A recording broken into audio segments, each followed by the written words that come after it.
আজি ভাওনা পৰিৱেশন কৰিবলৈ অহা ক্ৰাইমলাইন সংগীতে ভাওনাৰ শিল্পীসকল আৰু এই 170 বছৰীয়া ঠেঙাল নামঘৰৰ উৎসৱৰ লগত জড়িত হৈ থকা কৰ্মকৰ্তাসকল, আমি আপোনালোক সকলোলৈকে আমাৰ ভক্তিভৰা শ্ৰদ্ধা আগবঢ়াইছোঁ।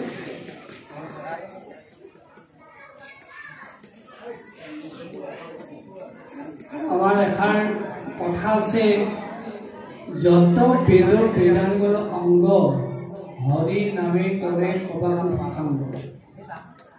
যে বেদ বেদাঙ্গৰ অন্তৰ্ভুক্ত যিমানবিলাক কৰ্ম আছে সকলো কৰ্ম সুসাংগ কৰিব পাৰি হৰি নামেৰে। আৰু এই হৰিনামৰ আধাৰ আমাৰ অসমীয়া সমাজত প্ৰচলিত ভাওনা।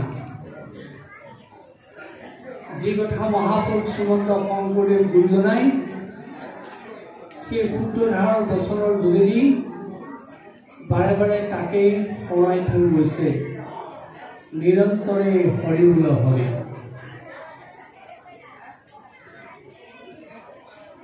এই অঞ্চলৰ ৰাইজে যি 170 বছৰীয়া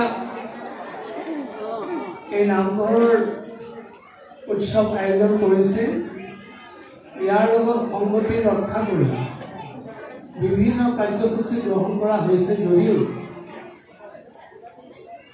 অন্ততঃ 2খনকৈ ভাওনা পৰিৱেশনৰ যি কাৰ্যসূচী গ্ৰহণ কৰিছে, এই অনুষ্ঠানৰ এক সমাৰ্থক কাৰ্যসূচী বুলি আমি গণ্য কৰিছোঁ। আৰু উদ্যোক্তাসকলৰ এনে চিন্তাৰ আমি শলাগ লৈছোঁ আৰু তেখেতসকলৰ এনে ভাৱ দৃঢ়ৰ পৰা দৃঢ়তৰ হৈ গৈ থাকক, তাকেই গোবিন্দৰ চৰণত আমি প্ৰাৰ্থনা জনালোঁ। ক'বই লাগিব, মহাপুৰুষ শ্ৰীমন্ত শংকৰদেৱ গুৰুজনাই সৃষ্টি কৰি থৈ যোৱা ভাওনা অসমৰ সমাজ জীৱনৰ বাবে অবিচ্ছেদ্য অংগ। অসমৰ জনতাই ভাওনাক সন্মুখত লৈ নৈতিক, আধ্যাত্মিক, সামাজিক, সাংস্কৃতিক আৰু মূল্যবোধৰ জীৱনৰ সৌধ ৰচনা কৰে। আমি সকলোৱে জানো, নৈতিক, আধ্যাত্মিক, সামাজিক, সাংস্কৃতিক শিক্ষা তথা মূল্যবোধৰ অবিহনে মানুহৰ জীৱন পৰিচালিত হ'ব নোৱাৰে, এখন সমাজ সুন্দৰকৈ পৰিচালিত হ'ব নোৱাৰে। এই মানুহৰ পূৰ্ণাংগ জীৱন দিয়াৰ ক্ষেত্ৰত আৰু সমাজ সুন্দৰকৈ পৰিচালিত কৰাৰ ক্ষেত্ৰত ভাওনাৰ প্ৰাথমিকতা আছে। আপোনালোকে জানে, আমাৰ সমাজত আঠটা আছে। আমাৰ সমাজত মানুহ মাত্ৰেই কান্দোনৰ ধ্বনি আছে, দুখ ভাৱ আছে। আমাৰ সমাজত হাঁহিৰ খোৰাক আছে। এটা পৰিশীলিত ৰূপ প্ৰদান কৰে আমাক ভাওনাই। আপোনালোকে জানে, এজন ভাৱৰীয়াই যেতিয়া খং ভাৱ প্ৰকাশ কৰে, উগ্ৰ ভাৱ প্ৰকাশ কৰে, তাৰ মাজতো তেওঁক নিয়ন্ত্ৰণ কৰাৰ পৰিৱেশ সৃষ্টি কৰা হয় ভাওনাৰ যোগেদি। দুজন ভাৱৰীয়াৰ খং উঠিছে, যুদ্ধ কৰিবলৈ উদ্যত হৈছে, পোনে পোনে অস্ত্ৰ দুখনেৰে যুদ্ধ কৰা নাই, তেওঁলোকক গীতৰ বোলেৰে যুদ্ধ কৰাই দিছিল, অৰ্থাৎ খং ভাৱটো নিয়ন্ত্ৰণ কৰাৰ ব্যৱস্থা দিছিল। এনেকৈ কোনো ভাৱৰীয়াই দুখত কান্দিছে, সেই দুখৰো নিয়ন্ত্ৰণ কৰিবৰ কাৰণে ভাওনাৰ যোগেদি বিলাস দিছে।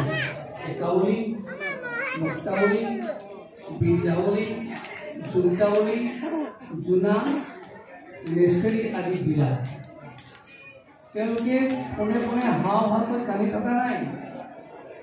যি স্তৰত কান্দিছে তাতে বিলাসৰ যোগেদি তেওঁলোকক নিয়ন্ত্ৰণ কৰা হৈছে। তেনেকৈ কোনো ভাৱৰীয়াই যেতিয়া শৃংগাৰক প্ৰকাশ কৰে, আপোনালোকে কেতিয়াবা দেখিছে ভাওনাত এগৰাকী স্ত্ৰীক এজন চৰিত্ৰই হৰণ কৰিব খুজিছে, শৃংগাৰ ভাৱ প্ৰকাশ কৰিছে, তেওঁৰ প্ৰণয় ভাৱ প্ৰকাশ কৰিছে, কিন্তু অশ্লীলভাৱে নহয়, উচ্ছৃংখলভাৱে নহয়, খুব শৃংখলিত ৰূপতে সেই ভাৱৰীয়া দুগৰাকীৰ মাজত প্ৰণয় ভাৱ প্ৰকাশ পাইছে।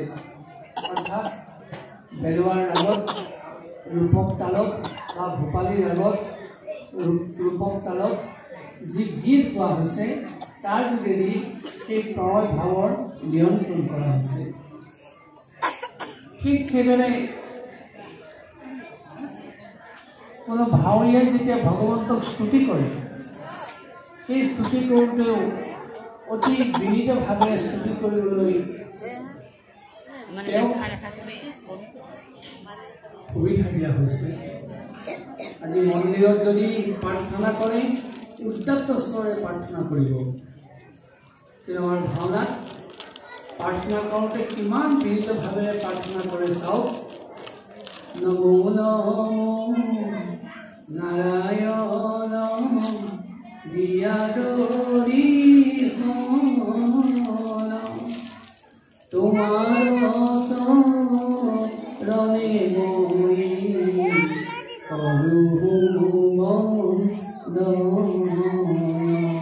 চাওকচোন কিমান বিনীতভাৱেৰে কিমান সৰলীকৃতভাৱেৰে ভাৱৰীয়াজনক স্তুতি কৰিবলৈ কৈছে। ভাওনাত ঋষিৰ স্তুতি আছে, ভাওনাত দেৱতাৰ স্তুতি আছে, ভাওনাত মানৱৰ স্তুতি আছে, আনহে নালাগে দৈত্যদানৱৰো স্তুতি আছে। কিন্তু দৈত্যদানৱেও উচ্ছৃংখলভাৱে কথা ক'লেও ভগৱন্তক প্ৰাৰ্থনা কৰোঁতে এইদৰে বিনীতভাৱে প্ৰাৰ্থনা কৰে। এয়াই হৈছে ভাওনাৰ ধৰ্ম। আৰু এই ভাওনাৰ ধৰ্ম সঁচা অৰ্থত আমাৰ জনতাই যদি প্ৰতিফলন ঘটায়, তেওঁৰ জীৱনৰ হা হুতা নাইকিয়া হ'বই। তেওঁৰো জীৱনত খং উঠিব পাৰে, সেই খঙক নিয়ন্ত্ৰণ কৰাৰ তেওঁ মাত্ৰা লাভ কৰিব। তেওঁৰো জীৱনত প্ৰেম ভাৱ আছে, শৃংগাৰ ভাৱ আছে, তাকো নিয়ন্ত্ৰণ কৰাৰ শিক্ষা লাভ কৰিব। এই ভাওনা কেৱল মনোৰঞ্জনৰ অনুষ্ঠান নহয়, ভাওনা কেৱল কাহিনী পৰিৱেশনৰ অনুষ্ঠান নহয়। এই ভাওনাৰ যোগেদি দৰাচলতে অসমীয়া সমাজ জীৱনত অসমৰ লোকসকলক এনে শিক্ষা দিয়া হৈছে, যি শিক্ষাৰ যোগেদি আমি এটা পৰিশিষ্ট জীৱন লাভ কৰিব পাৰোঁ, সমাহিত জীৱন লাভ কৰিব পাৰোঁ। আৰু এই ভাওনাৰ যোগেদি আমি সকলোৱে একত্ৰিত হৈ ভাই ভাতৃভাৱেৰে এখন সমাজ গঢ়িব পাৰোঁ। আজি ইয়াত সকলো পঢ়ি আছে, কোন শ্ৰেণী কোন স্তৰৰ মানুহ ইয়াত আহিছে কোনেও লক্ষ্য কৰা নাই। সকলো ভাওনা প্ৰেমী দৰ্শক একেলগে বহিছে ভাওনা চাবলৈ। পৃথিৱীৰ ক'তো এনেকুৱা অনুষ্ঠান নাই যি নাট্য নৃত্যৰ অনুষ্ঠানত সকলো বয়সৰ, সকলো শ্ৰেণীৰ, সকলো স্তৰৰ মানুহ একেলগে বহিব পাৰে। কেৱল অসমৰ ভাওনাই এই কথা প্ৰতিপন্ন কৰিছে যে ইয়াত কোনো শ্ৰেণী বিভাজন নাই। পণ্ডিত, দ্বিজ, নিৰক্ষৰ, সাক্ষৰ, আবালক, বৃদ্ধ, বনিতা সকলোৱে বহি একেলগে ভাওনা উপভোগ কৰিব পাৰে। ইয়াতকৈ আৰু আমি আকৌ কৈছোঁ, পৃথিৱীৰ ক'তো সমাজৰ বাৰ্তা দিয়া মহা সমাজ নাই। কেৱল অসমৰ ভাওনাই এই বাৰ্তা প্ৰদান কৰিছে। ভাওনাই আমাক যি শিক্ষা দিছে, শেষত যোগ বিয়োগ হৰণ পূৰণ কৰিলে যেনেকৈ আমি এটা উত্তৰ পাওঁ, ভাওনাৰ যোগেদি আমি এই উত্তৰে লাভ কৰোঁ। এটা উত্তৰ কি উত্তৰ? যিটো কথা গায়ন বায়নে কয় যে শ্ৰীমদ যশোদাসুত পদকমলেই নাস্তি ভক্তি নয়নম যেষানাভির কন্যা প্রিয়গুণ কথনে নানুরক্তার সজ্জা শ্রীকৃষ্ণ লীলা ললিতানি সাধুর্নৈব প্রণ্ড ভিক্তাং ভিত্তাং ভিয়তাং কথয় বিনিয়তং কীর্তনস্তু মৃদঙ্গ অৰ্থাৎ যাৰ যশোদাৰ পুত্ৰৰ চৰণ কমলত ভক্তি নাথাকে,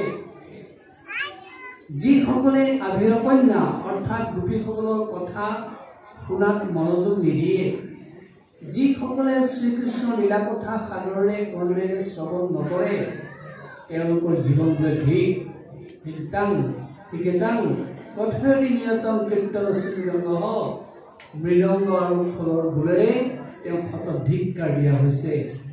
তাৰমানে এইটো কোৱা হৈছে কৃষ্ণ ভক্তিহীন জীৱন এডাল জগা কাঠৰ দৰে। নৈ পৰিয়া মানুহে জগা কাঠ চিনি পায়, কিন্তু সকলোৱে জগা কাঠ চিনি নাপায়। যেতিয়া বাৰিষা নৈত বিশেষকৈ ব্ৰহ্মপুত্ৰত ক'লা কেটেপা কাঠ এডাল উটি আহে, নৈ পৰিয়া মানুহে তাকো বুটলি ঘৰলৈ লৈ যায়। তাক কি কৰে জানেনে? পুৰি পুৰি তাৰ মাত্ৰ কোমটো লয়, তাৰ পৰা একো কাম কৰিব নোৱাৰে।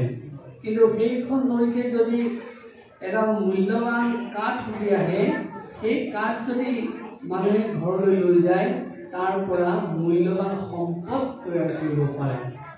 সেয়া আমি পুনৰ কৈছোঁ, কৃষ্ণ ভক্তিহীন জীৱন এডাল জগা কাঠৰ দৰে। গতিকে আমাক ভাওনাই সেই শিক্ষা দিছে যে আমি অন্ততঃ বৈষ্ণৱ মাৰ্গত কৃষ্ণ ভক্তিৰ প্ৰতি সচেষ্ট হ'বই লাগিব। যদি কৃষ্ণ ভক্তিৰ প্ৰতি আমি সচেষ্ট হওঁ, আমাৰ জীৱনটো ধন্য হ'ব।